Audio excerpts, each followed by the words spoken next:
नमस्कार दोस्तों, आज मैं लेकर के आया हूँ मुंडक उपनिषद।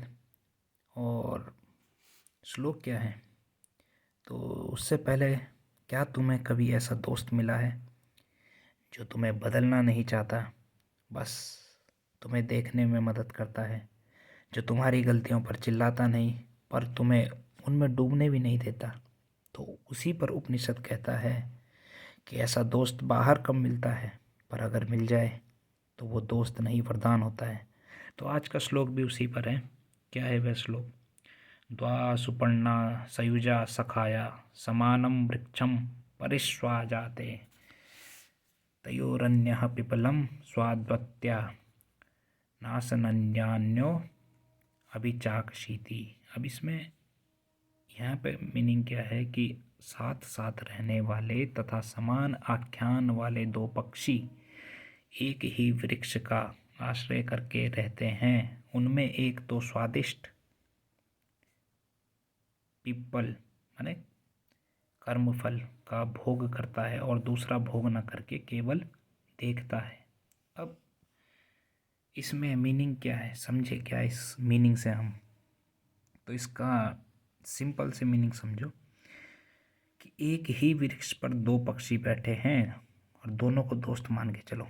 दो दोस्त हैं, साथ रहते हैं, ठीक है। और एक पक्षी फल खाता है, कभी मीठा कभी कड़वा, और एक जीवन के सुख दुख भोगता है।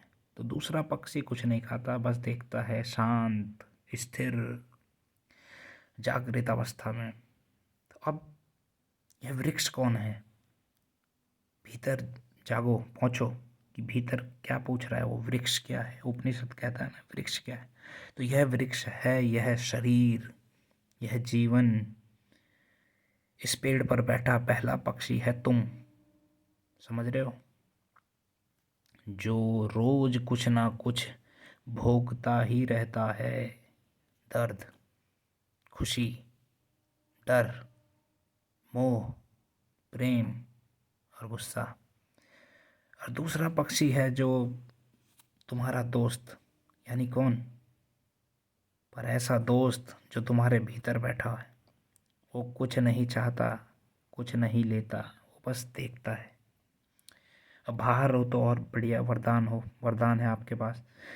तो सच्ची दोस्ती की परिभाषा, दुनिया की दोस्ती कहती है मैं तेरे साथ हूँ। उपनिषद क्या कहता है? उपनिषद कहता है मैं तुझसे जोड़ रहा हूँ। समझ रहे हो? तुम्हारे साथ गिरता नहीं है सच्चा दोस्त। जब तुम्हें उठाने की कोशिश करेगा तो सच्चा दोस्त तुम्हारे साथ नहीं गिरेगा उसी तल पर।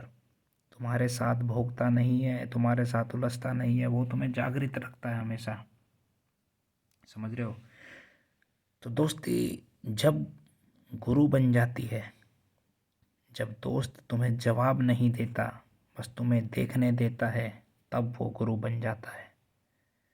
उपनिषद कहता है यही सच्ची मित्रता है जो निर्भरता नहीं स्वतंत्रता दे। आज के जीवन में कैसे प्रयोग कर सकते हैं हम इसका? तो आज जब दोस्त चुनो तो पूछना, क्या यह मुझे शांत करता है? क्या ये मुझे होश में लाता है?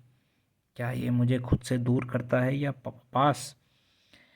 तो अगर पास लाता है तो वही सच्चा दोस्त है। तो यही है, अगर आपके जीवन में कोई ऐसा दोस्त है तो उसे खोना मत, क्योंकि वही आपको तुम तक पहुंचा सकता है। समझ रहे हो? भीतर तुम्हें जगा सकता है, उस सत्य तक पहुंचा सकता है। तो आई होप आपको दोनों मीनिंग समझ आए होंगे। समझ रहे हो? तो ये उपनिषद बहुत ही गहराई में उतर के बात करता है। कहाँ से शुरुआत करी थी? दो पक्षियों से, और कहाँ तक ले जाता है वो पक्षियों का मीनिंग। ठीक है, तो मुंडक उपनिषद, ठीक है, तृतीय मुंडक, प्रथम खंड, ठीक है, और पहला श्लोक। तो आई होप आपको समझ आया होगा। धन्यवाद।